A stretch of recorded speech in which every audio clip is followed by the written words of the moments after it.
Hello, friends. The 808th day of the war between Russia and Ukraine continues.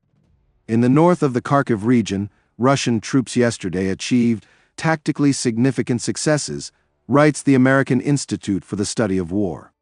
This operation most likely has limited operational goals, but is designed to achieve a strategic effect in diverting Ukrainian manpower and equipment from other critical sectors of the front.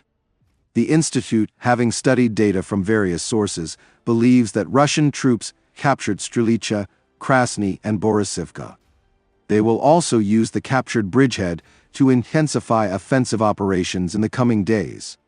The purpose of these operations, according to the organization, is to push Ukrainian forces back from the border with the Belgorod region and advance to Kharkiv within range of cannon artillery, that is, closer than 25 kilometers.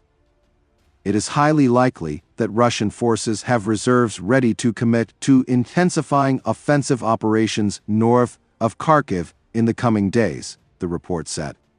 Indirect artillery fire, combined with ongoing glide bombing and missile strikes, will most likely be aimed at creating the conditions for a larger offensive on Kharkiv at a later time, the Institute concludes.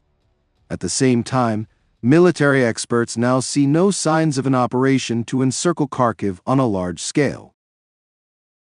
The Russian Ministry of Defense today, for the first time, officially confirmed the start of the offensive in the Kharkiv region. It is stated that units of the North Group of troops captured the settlements of Ohirtseve, Pechenihy, Borysivka, Pilna, and Strilecha. At the same time, conflicting information about the situation in the border area is coming from Ukrainian and Russian sources. The speaker of the Operational Strategic Group of Troops, Vovchansk, said that the Ukrainian armed forces have localized the Russians in the gray zone of the Kharkiv region, and it is not expanding. By decision of the command, our defensive units have been strengthened, and it is already being implemented. The enemy is localized in the gray zone. It is not expanding. However, there is a question of completely destroying him, the speaker said. He also stated that in the area of the settlements of Hlyboke and Vovchansk, the Ukrainian armed forces are carrying out counterstrike activities. At the same time, Russian telegram channels claim that the Russian army has already reached the outskirts of Vovchansk. Ukrainian sources do not confirm this. Meanwhile, today, according to data from the Ukrainian side, the enemy has resumed attempts to advance and also continues shelling border settlements. The map of the Ukrainian military telegram channel Deep State, after the update, shows the gradual advance of the enemy. The Russians, with small assault and sabotage and reconnaissance groups, continue attacks in the direction of the villages of Hlyboke, Morokhovets, Oliinykove, Lukyantsi, and in the area of Krasne, Ohirtseve and Hatyshche. Also, Ukrainian and Russian media and telegram channels write about the attack of the Russian army on the village of Hlyboke. This is already less than 23 kilometers from the northern outskirts of Kharkiv. There have already been 20 arrivals of guided aerial bombs in Vovchansk and its environs today, the national police reports. Also, according to the department, 441 people were evacuated from Vovchansk since yesterday. Also, Russian telegram channels publish a video of an alleged attack on the dam across the Siversky Donets in the area of Staryi Saltiv.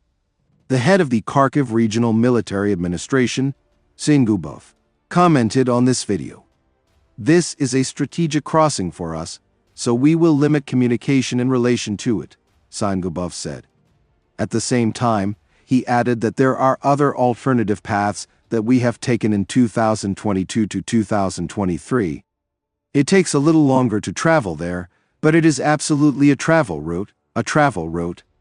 Therefore, we have no problems with the evacuation or movement of the civilian population in this direction. Most likely, the enemy's offensive actions from Vovchansk along the Staryi Saltiv at Pechenihy directorate, if implemented, will disrupt the logistics and supply of the Kupiansk group and reach its rear. The enemy understands this very well, which is why Vovchansk was not chosen by chance. Moreover, Such an advance will be facilitated by covering the right flank of the Russian units with the bed of the Siversky Donets River. This is, of course, a distant prospect, but the enemy's plan is already emerging, and our military leadership also understands this. Friends, this channel exists solely thanks to your support. If you have the opportunity and desire to support the channel, I will be very grateful to you. Thank you very much and see you in the next video.